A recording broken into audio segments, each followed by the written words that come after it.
Guys, my YouTube channel is officially a teenager, and by the time you're watching this, it's also my 25th birthday. I am a quarter of a century, and I am getting old. Yay.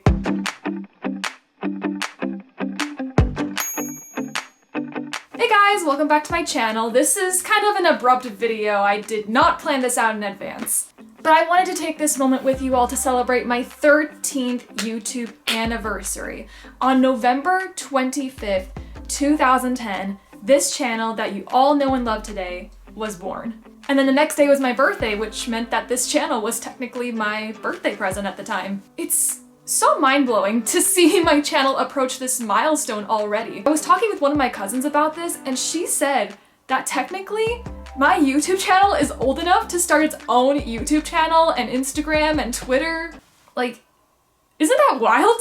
What further blows my mind is the fact that I pretty much spent most, if not all, of my teenage years putting time and energy. And my cousin is FaceTiming me, hang on.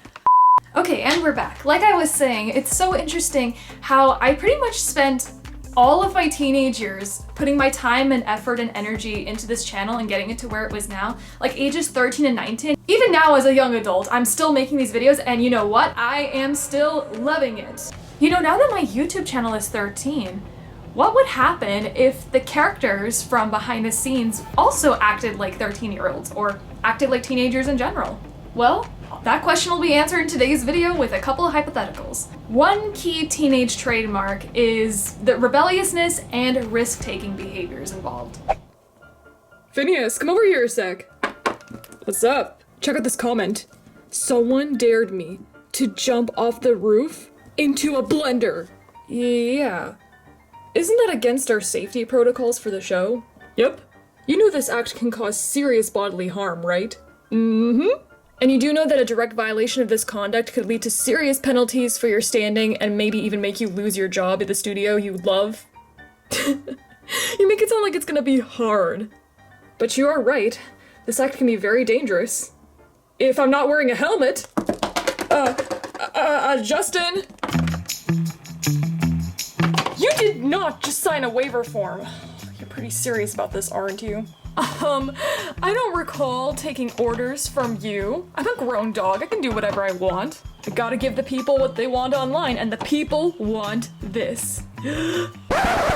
So that's what happened and why I'm in the hospital right now with all of my bones basically broken. Okay. Is now a bad time to ask if you have health insurance? Okay, Justin may act like a teenager, but he acts like that for the most part on the Dare Show. Another trademark of being a teenager with the fluctuating emotions, as well as looking like an adult but not having the privileges of one, is the mood swings. I don't think any work would be done if everyone at the studio went from zero to Katy Perry's Hot and Cold, then yes, then no, then in and out, then up and down, just going through the motions without being able to regulate them. Hey, Destiny, could you print out another copy of the script? Yeah, that could be arranged. Why? Really? That's great, because I lost mine, and you lost the script? Well, it was raining outside, and I dropped it in this big puddle, so... Cherry, you had one job, and you couldn't even follow the simple task of bringing your script on time? It was a one-time accident, I swear. Do you know how much paper is going to waste by making a copy of a script that is, like, what, 60 pages long? There's only 20 pages. Well, it's gonna be 60 anyway, because the last time I had to copy a script, there was a stupid paper jam, and then the second time, the printer wouldn't even let me print unless I had magenta ink. I'm printing in all black and white. What kind of printer needs magenta pink to Whoa, Destiny, calm down. It's not that big of a deal. Overreacting? You think this is an overreaction? I had 2 other people tell me that I was being too slow to make their copies, but it's not a skill issue, it's the stupid printer. Nobody cares about copies anymore. No, I do care. Your role is very important in this studio. You're great. Where would we be without your social media posts and your troubleshooting? Look, how about I cover half of your shift this week? How does that sound? Oh, that's great. I'll get started on the copies right away. Okay, thanks. All right, your papers should copy in about 5 minutes. Excuse me? 5 minutes? I have to be on set in 2 minutes! Great, with service this slow, I might as well just go on a copy run while I'm at it. Thanks for nothing, Destiny. Jeez, who stepped on his tail? I'm gonna subtweet about this. Obviously, being a teenager is such a big transition, both physically and emotionally, that sometimes our tastes can change, but also the desire to distance ourselves in our personal life and our friend groups from other members of the household can result in messy rooms. When it comes to balancing school, our social life, and overall just trying to keep up with our changing tastes, sometimes our room can be neglected and get a little more messy. But do we have time for that? Probably. But at that age, cleaning up a room can be hard to prioritize. Hey, are those copies ready? Look, I'm sorry about before, I was just...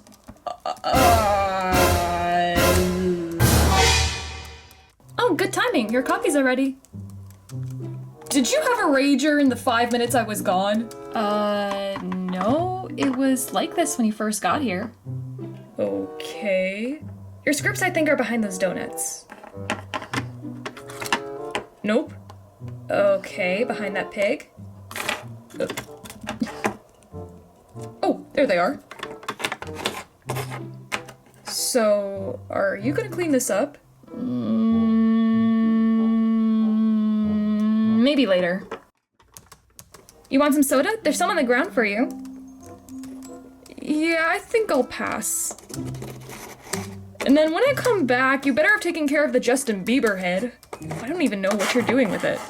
What do you mean? It's the latest upcoming trend. Trust the process, Cherry. Trust the process.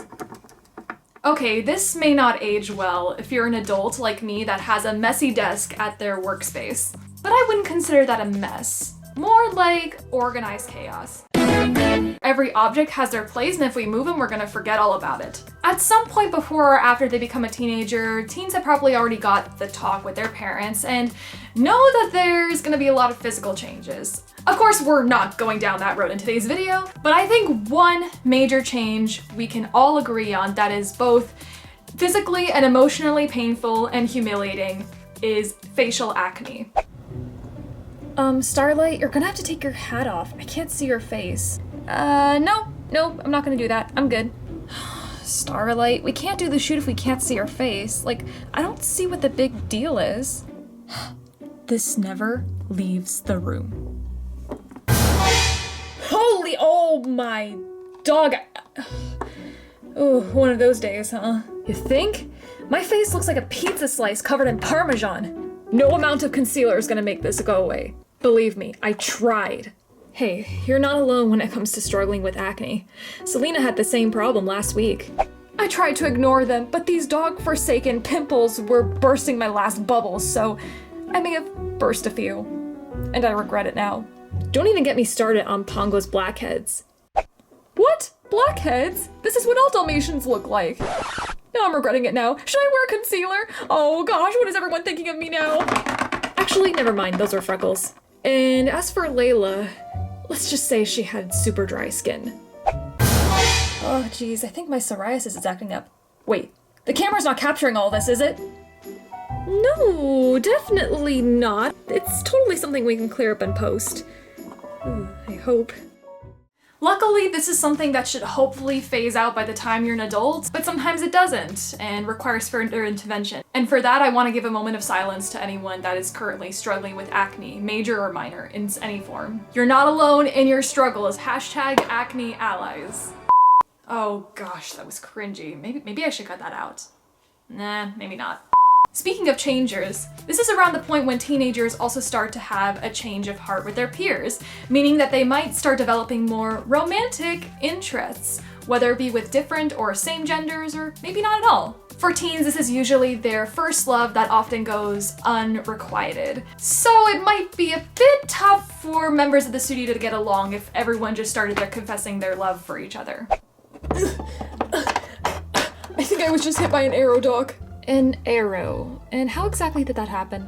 Well, it's actually a crazy story. You see, I was on my way to work, as one does, and while passing by your office, I was blinded by the radiance of your beauty. And not being able to see, I had no idea where I was going. I was so distracted with all my daydreams, and I got hit by an arrow. By Cupid's arrow, to be specific. And now, I am burning up with this fever, with only one cure. Oh, is that so? Sounds like a serious case of love sickness. George, can you prep the syringe? Why would you need a syringe? The only cure is to go out with me, right? Oh, you haven't heard? It's a brand new treatment that was recently approved by the Board of Medicine. This anti-love sickness shot is the last resort for all hopeless romantics like you. Hopeless? I prefer the term ambitious romantic. And I think you're just calling my bluff. There's no way that an anti-love sickness shot is— Okay, Doc, the love sickness shot is ready to go. Oh, would you look at the time? I better be on my way. Plus, my fever's about to break, so— yeah, bye. So, same time tomorrow, I assume? Yeah. This is literally the 15th time this month he's been after me. Why can't he just take a hint and leave me alone? Young love.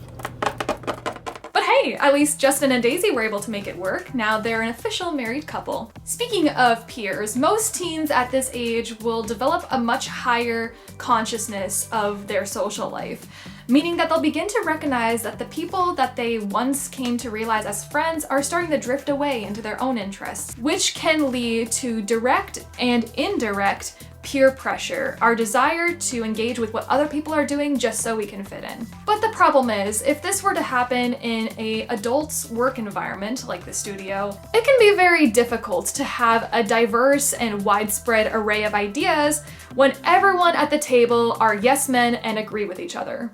Alright team, the holiday season is approaching and the viewers are going to be on winter break very soon.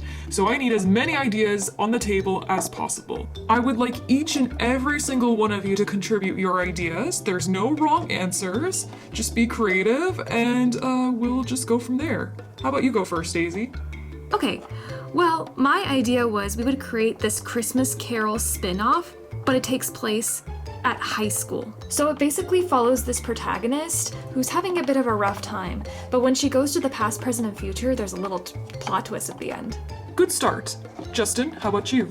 Oh, you know, it's funny, I did have my idea, but I'm leaning more towards Daisy's idea. I mean, the Christmas Carol spin-off in a high school, that sounds pretty engaging.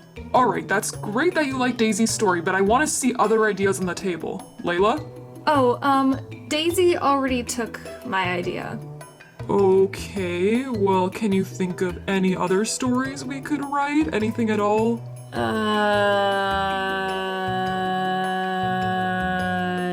Nope.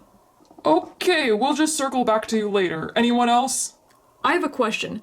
If we're doing a high school version of a Christmas Carol, can we have like a high school equivalent of Jacob Marley? Ooh, I think it should be a younger sibling that died of mysterious illness, or maybe that could be Tiny Tim. Since Daisy is our main scriptwriter, I automatically agree with her idea. Okay. By bringing ideas to the table, I meant your own unique, individual, and original ideas. Does anyone have any actual ideas besides just agreeing to Daisy's idea? Guys, I'm so sorry. I'm late to this board meeting, but I agree with whatever you guys were talking about. Josh, are you just agreeing with Daisy, or do you agree with my point about original ideas? Yes. Or we could make a Die Hard parody. That's not a Christmas movie. Well, there is some debate. Well, yeah, you might be right, then it is a Christmas movie. Oh, cool, Die Hard's a Christmas movie. Nope, we're shutting down a Die Hard idea. So, Daisy, how about that Christmas Carol special, huh? Now, if you recall from what I said about messy rooms, it can be tough to prioritize certain tasks, whether that be social life or school or anything in between, which means that when it comes to prioritization, it can be a little unorganized, and we more often than not just go into freeze mode and procrastinate. I don't think I need to go further on that, on how much of a dilemma and epidemic procrastination has been. So, Daisy, I assume you have the next Royal Secret script ready? The script?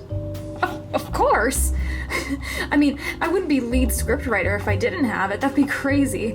I kind of left it in my purse, in the lobby, maybe in the bathroom, so I'm gonna go get that. Yeah. Crap. Crap. Why did I have to stay up looking at TikToks and wait till the last minute? This is a disaster. Hey, are you done? I have to go. Sorry, dude. I got my own emergency situation here.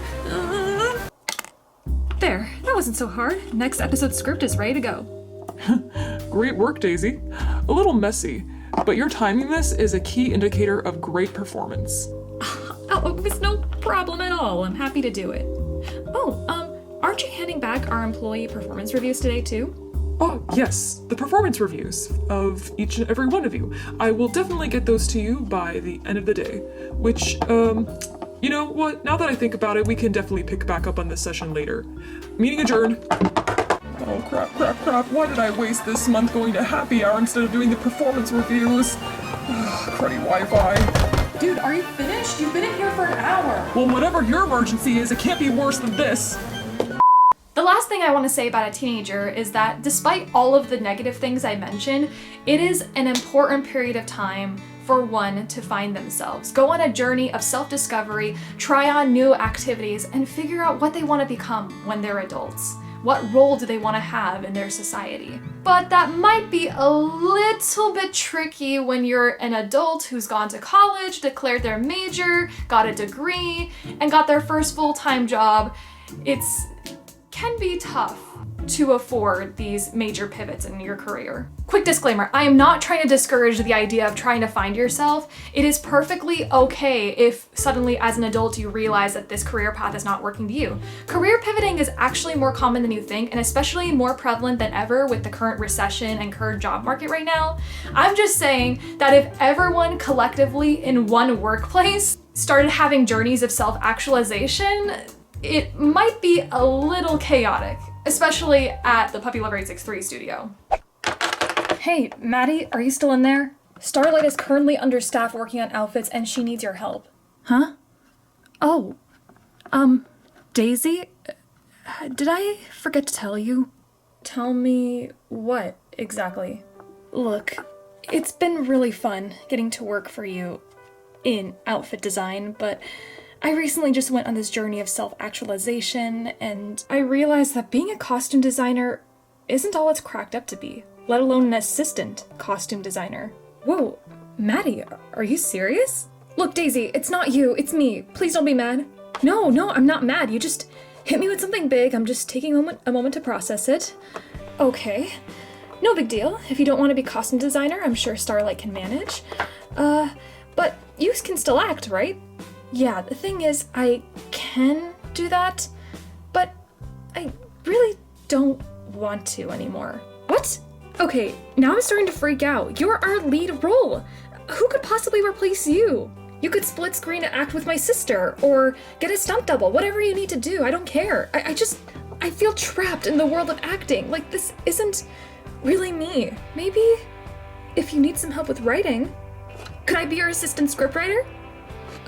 I mean, Justin is my assistant, but I could use the extra help. But are you sure? I'm positive. I want to be a part of the writing squad to make meaning. I don't want to act out the things that were already written by someone else. I want to do the imagining. I don't want to be the idea. Does that make sense? I'll look into it. Just gotta talk to Justin and convince Mr. Williams somehow. Oh, thank you, Daisy. I promise you won't regret this. Hey, Maddie, I've got great news. It took a lot of persuasion, extra hours of my time, and a couple of budget cuts, but we were able to get you the role of assistant scriptwriter. Oh, I actually changed my mind. I don't want to just imagine the ideas, I want to direct them. I want to work with Jasmine in film production. Can you make that happen? What? But you just, Sure.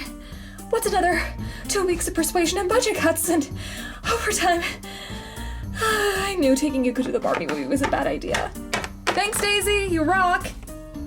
While we're on the subject, have you ever thought about dying? And that's all I have for you in today's skit. Thank you so much for watching and celebrating my 13th YouTube anniversary, as well as my birthday by the time you're watching this. It really means a lot that you're still here, still engaging in the comments section. It's so much fun getting to see y'all's responses and feedback and seeing how much you really enjoyed the video as we connect on some of the issues that we have in common with. And if you're a teenager who's watching this right now, just know that all of the elements in this video were completely exaggerated for comedic purposes. This was just created for fun, and I wanted to experiment with the hypothetical of what my studio would look like if everyone acted like 13-year-olds, just like my channel is today. But before I forget, it is time to announce this video's shoutout winner, and it's coming from the comments of my last video, The Horrors of Owning LPS. And that winner for today is LPS Taz. Congratulations! Your YouTube username will be written on the canvas. And if you'd like a chance to have your YouTube username written on the canvas, if not already, all you have to do is leave a comment below using the hashtag 13years and just tell me which of these points were your favorites or which points that you relate to the most. And that's all you need to do. If you leave a comment down below using the hashtag and respond to the prompt, you'll automatically be entered into a drawing for a chance to have your YouTube username written on the canvas in a future video. That being said, even though my channel, and I in particular, am getting old, I am still going strong with more new content coming for you the remainder of 2023 and 2024 and beyond. So keep your eye out on your notifications. Happy 13 years to Puppy Lover 863 and happy 25 years of life to me. I love you all, stay safe, and we'll see you in the next video. Bye.